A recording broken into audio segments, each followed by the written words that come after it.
Mr. Speaker, our country is facing a perilous moment. In my district, parents are reassuring frightened children that everything will be all right. That's what parents do. Our jobs as member of Congress is to do the best we can to make sure those reassurances come true. Mr. Speaker, I was born and raised in Chicago.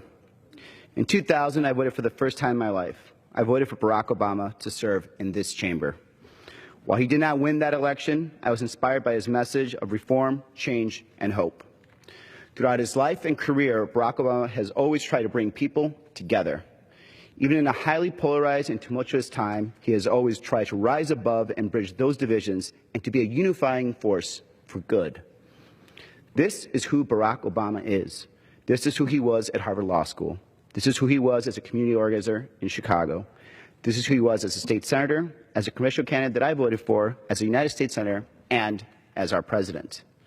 Right now, President Obama is discharging his constitutional obligation to orchestrate an orderly transition of power to a new president.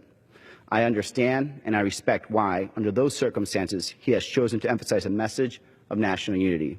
And I understand and respect why Hillary Clinton, who, despite the painful knowledge that she received more votes than her opponent, is doing the same.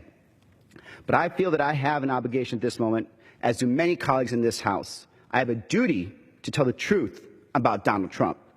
We cannot treat him like any other politician or even like any other Republican, because he is not.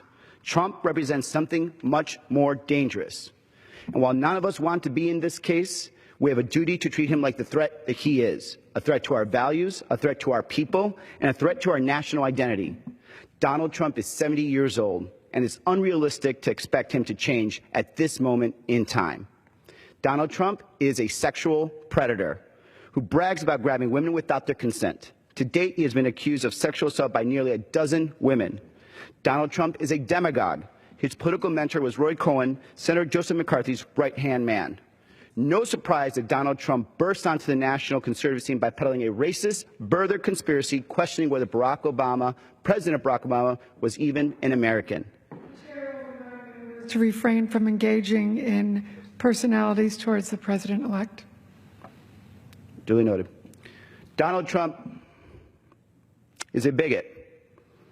Even Paul Ryan called Donald Trump's words attacking federal judge of Mexican descent the textbook definition of racism. Donald Trump is a liar. Senator Ted Cruz called him a pathological liar who is completely amoral to boot.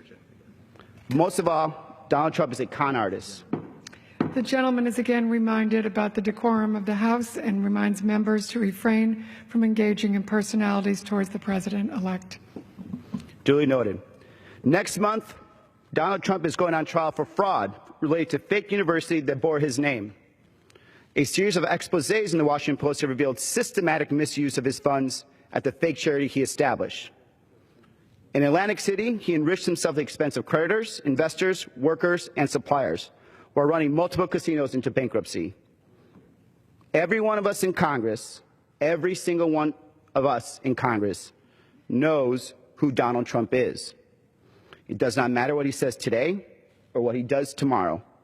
His whole life and his whole campaign speak to who he is and what kind of president he will be for our country. We should be horrified because it is horrifying. The man that boasted, "I will alone fix this," will fix nothing. He has broken us apart.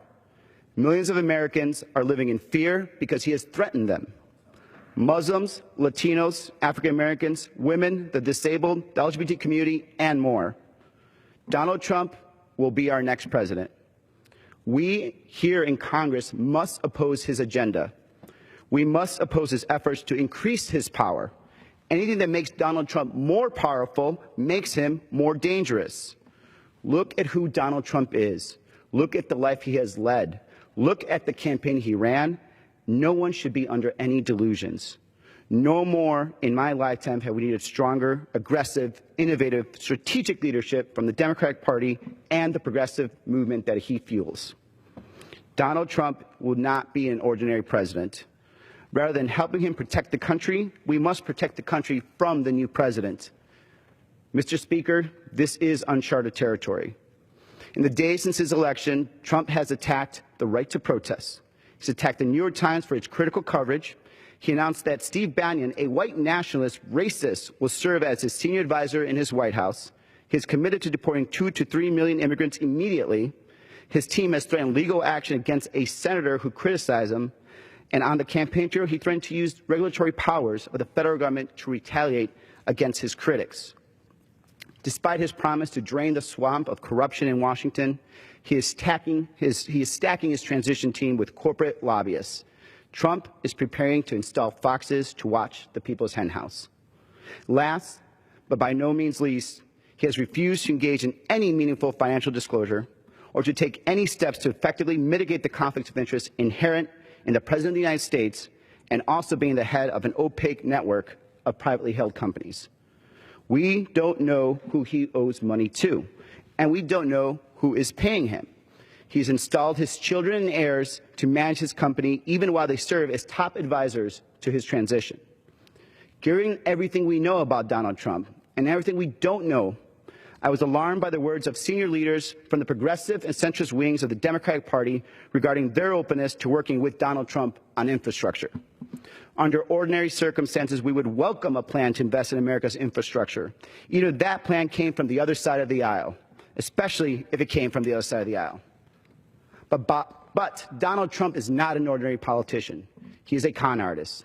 He has refused to give the American people reason to believe that he is not in this to enrich himself. In fact, he has bucked tradition by maintaining his family interests in a private corporation. And unfortunately, his infrastructure plan is really a privatization scheme. The chair again reminds the gentleman about the decorum of the House, and members are to refrain from engaging in personalities towards the President-elect. Thank you, Mr. Speaker. Duly noted. He is not reaching out. He is reaching his hand into America's pockets, and we must not let him do it. When President Obama took office, even Americans who didn't support him celebrated his election and what it said about our country, and united in wishing him well. Here in Congress, however, Republicans announced that they would not lift a finger to help him lead our country. As Donald Trump takes office, even Americans who did reluctantly cast their votes for him worry about what this election says about our country. And if we are united, it is our fervent hope that he does not govern the way he has campaigned. Here in Congress, however, we cannot afford to give him that benefit of the doubt. We must not lift a finger to help him scam our country. We must instead put every effort into stopping him.